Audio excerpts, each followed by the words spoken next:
Welcome, welcome, welcome. This is Peter Winnick. I'm the founder and CEO at Thought Leadership Leverage, and you're joining us on the podcast today, which is Leveraging Thought Leadership.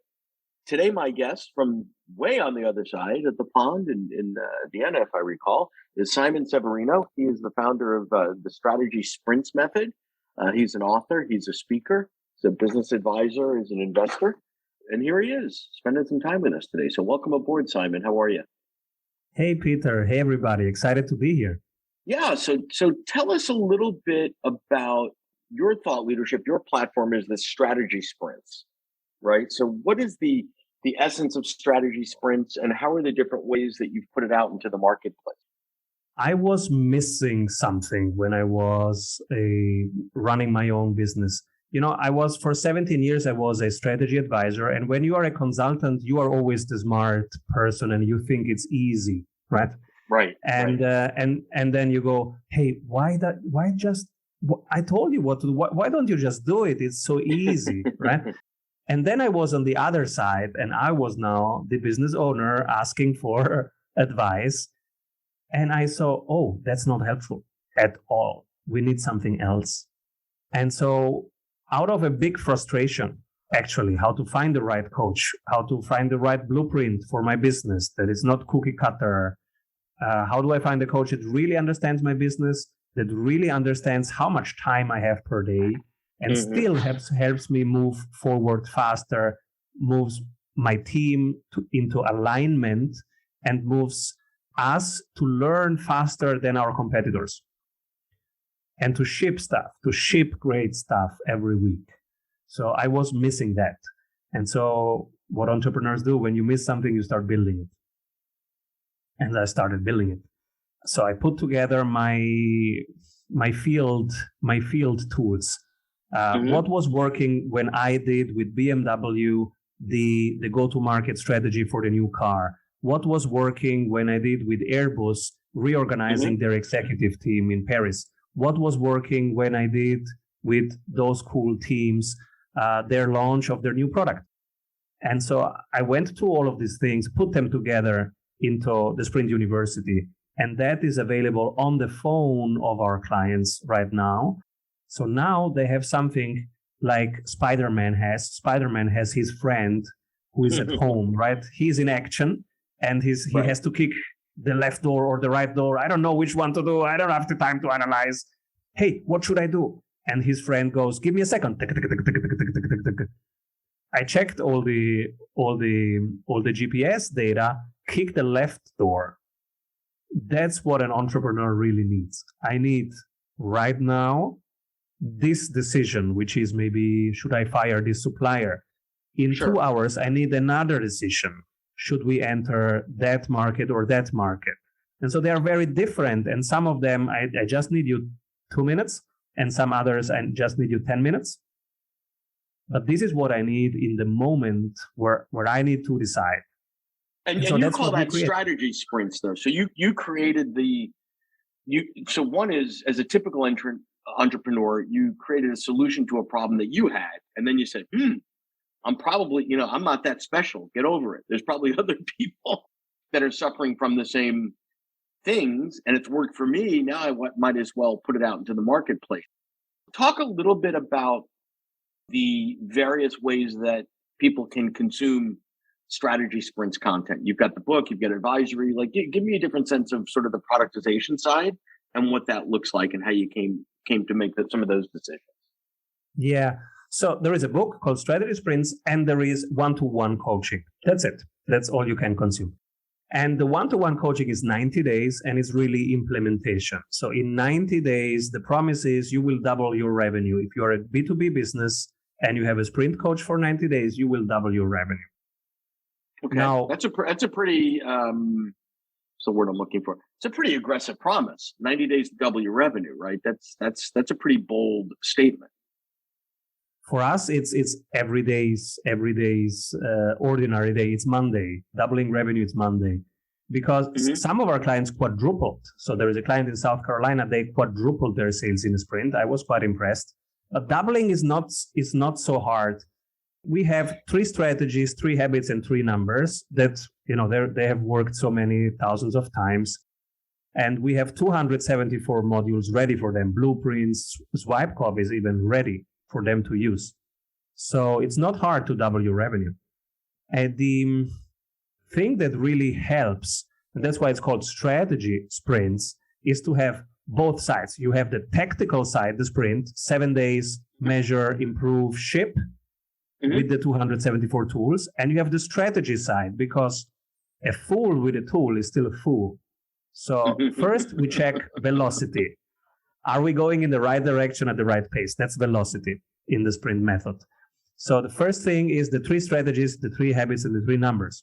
The 3 strategies are, will this move by 25% the frequency of your sales, the price that you can charge for the same thing, or the conversion rate? If it moves by 25% up one of these 3 things, then it becomes one of the sprint activities. Otherwise, it doesn't.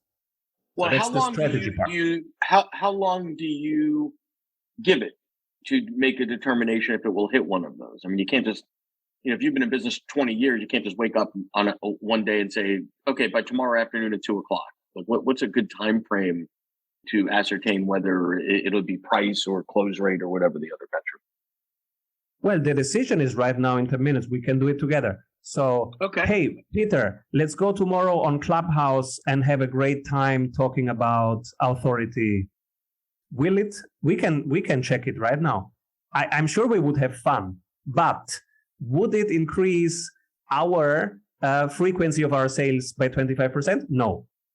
Would it increase the price that we can charge for our offers by 25%? No. Irrespective of if it's 3 days or 30 days, right? It will just not do it. Okay, so that's a little bit different use than I thought I heard it. So I like that, because what happens is, so I mean, you're using Clubhouse, right? So 6-8 months ago, everybody's on Clubhouse. I've never seen anything like it. And people say to me, well, what's your feeling on Clubhouse? I'm like, I don't have an opinion on Clubhouse. What I know is, here's your strategy when I'm talking to a client. Is this a detractor to your strategy, a support to your strategy, or is it neutral, right? Because Clubhouse in and of itself is not a strategy. It is yet another place. And then you have to say, well, is this where my clients are? Is this good for the brand? Is this where am I going to make more clients here, or whatever? And I think it's okay to allocate some time to experiments with things like Clubhouse. But I also like the idea of having some mechanisms and tools to say, nope, it doesn't meet the criteria, not even going to bother. Even though everybody else I know is on Clubhouse, right? or whatever the case is. People say, should I be on Instagram? Well, I don't know. Are your clients on Instagram? Like, are your potential clients on Instagram? You can do anything you'd like to do, but like, what's the point? And I think there's a confusion between activity and productivity, and any sort of good strategy tool gets utilized day to day. If you're enjoying this episode of Leveraging Thought Leadership, please make sure to subscribe. If you'd like to help spread the word about our podcast, please leave us a review and share it with your friends. We're available on Apple Podcast and on all major listening apps, as well as at thoughtleadershipleverage.com/podcasts. And I think, and this is where I want to stay with you for a minute here, Simon, is a lot of people spend a lot of time at the senior levels of their organizations developing the strategy. And then they put it on the shelf. And then they go back to the other 363 days a year and operationalize. And they don't integrate the utilization of a strategy on a day-to-day, moment-to-moment basis. And it seems like that's a big piece of what your tool does. And your that's exactly the strategy sprints method. That's why we go, okay, the 3 strategies that it increase: frequency, price, or conversion rate. Yep. And if yes, it becomes an activity of this week right now. And we will measure in 7 days all the leading and lagging indicators. So the inputs and the outputs will be measured. And we have a very simple process. On one page, there is the strategy, but also the activities. You see on one page, we call it the focus card. On one page, the whole team sees, all right, in 3 years, this is what we want to achieve. That means these are our yearly goals. That means in this quarter, these are the main activities. And these are the metrics that will tell us if it works every 7 days. And this is who does what. And then there is just, a dot who says, okay, this person does that activity, this role does that activity. And that's it. So on one page, the whole team knows who's doing what, on which KPIs need to be met, and why does it really contribute to the overall parent tasks. Got it. And is that really the big differentiator between your process and such? Because if once you make it a habit for a business leader to say, because business leaders have decisions to make every moment of every day, right? And then they have the strategy, which is usually off in the distance, and it's this aspirational piece. And it seems like what you're doing is the conflation of you're operationalizing strategy in a moment to moment basis. It's almost like you're monitoring your heart rate or something like that. Perfect description. I couldn't say it better. Yes, it's exactly that. It becomes a real-time strategy. So they have a dashboard. It shows their three numbers: their current marketing numbers, sales numbers, and operations numbers. And the whole team sees this dashboard live. There is the target number, the current number, and you see it visually. You see the gap, and you see if it's going up or not up. So whenever your team has some decision to take, for example, they have to think if to go the expensive CRM software or the cheap CRM software. Now they don't need to bother you with this decision. They now can take it because, as you said, does it support the three numbers or not? If it does support the three numbers, price is not an issue. If it does not support these three numbers, the software is not an issue. So it's easy to take decisions right now because you see what you are building and you see if it contributes to building it better and faster, then yes. It does not, then it's a distraction. Yep. Love it. Cool. So let's talk about the application of your eating your own dog food, right? Your application. What are the things that you've done or been tempted to do that are sort of violations of your own principles? And how do you stop yourself? Because I think we all do that, right? Yeah, absolutely. So one violation was Clubhouse, for example. I went to Clubhouse when it was hot, when everybody was excited about it. I was also excited. Right. And I started my rooms there and started wasting hours there. So that was a violation of my rule because I did not really hard check, will it increase one of those three? No. So don't fall into that excitement trap, right? But that's how entrepreneurs are. You need to know, right? If you are the force of nature who creates always stuff out of nothing. And these people, they are usually the founders. And these people, they are usually very excitable and they see everywhere opportunities. Yeah. Oh, I can turn that into an audience. Let's go. Right. So that's why I have these three really double check moments, because for these people, you have to help them stay on track. Otherwise, they start too many things and they spread themselves thin and they burn out. So stay there for a minute, because I think once you make public or broadcast these are the three things to yourself, to a coach, to your senior leadership team, it's an interesting way to have an intervention that's not emotional, right? So that, entrepreneurs do exactly what you say. They want to start a lot of things and everything's going to work, and that's great. If you work with someone like that, or if you're partners with someone like that, one way you can go about it and say, Simon, stop it. You're driving me nuts. You're, whatever. And you're personalized. That's what my team does. It's exhausting. Right. Well, but the other way is to say, all right, Simon, so you decided that, whatever, Clubhouse 2 is out and you're going to spend 5 hours a week on that. That's lovely.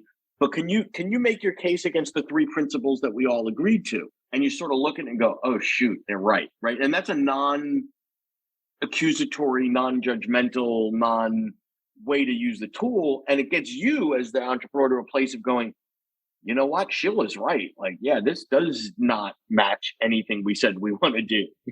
Yeah. You have to know your superpowers and your shadow side, right? So my shadow side is I start too many things at once. I see everywhere opportunities. If I go with that, I would burn out.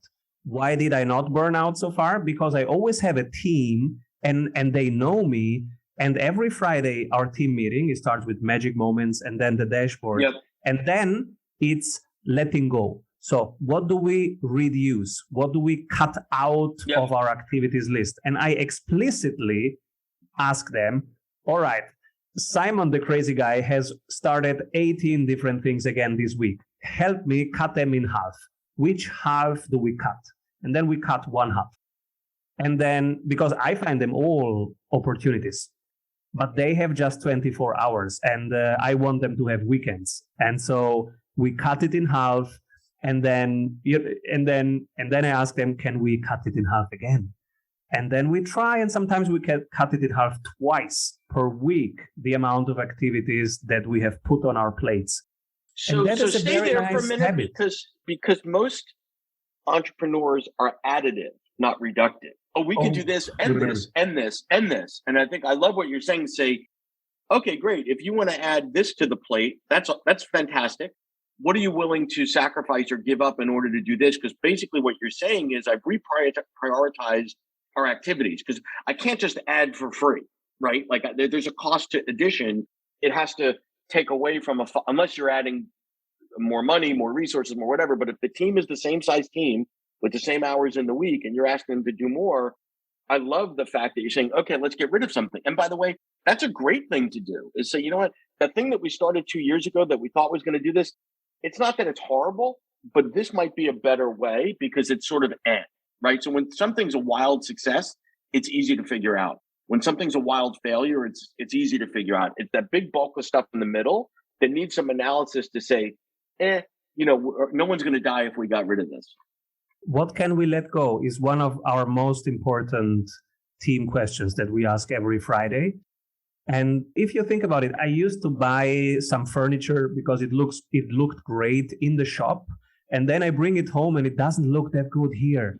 And then I realized, well, in that shop, it was the only thing in that room. And when there is one piece of furniture in a room, every piece of furniture is beautiful. Then you put it in your home, right, with 17 different things. And then it's not so much. Yeah. Not so much. Well, or maybe the lighting in the showroom was better, or whatever it was. And it just it doesn't. Yes. Yeah. But I could pick any object from this desk right now, this flower, and I put it in a room where it's the only one. It's an art. It's a piece of art. You can watch it for half an hour. And then I put it here into the vase. It's just one of many flowers. So this is how we remind ourselves, okay, let's focus. What's really important? And that conversation is an important conversation because, you have the creative types. They see opportunities. Yeah, but if I just do 7 more, then... And then the other team says, well, but it didn't work the first 3 times. So maybe we stop right now. And that's a good conversation to have. That's a great conversation. Well, this has been fantastic, Simon. I appreciate your time and I appreciate you sharing your story and the way that you use your own intellectual property on yourself to get you the outcomes that you're looking for in your business. So thank you so much for spending time with us today.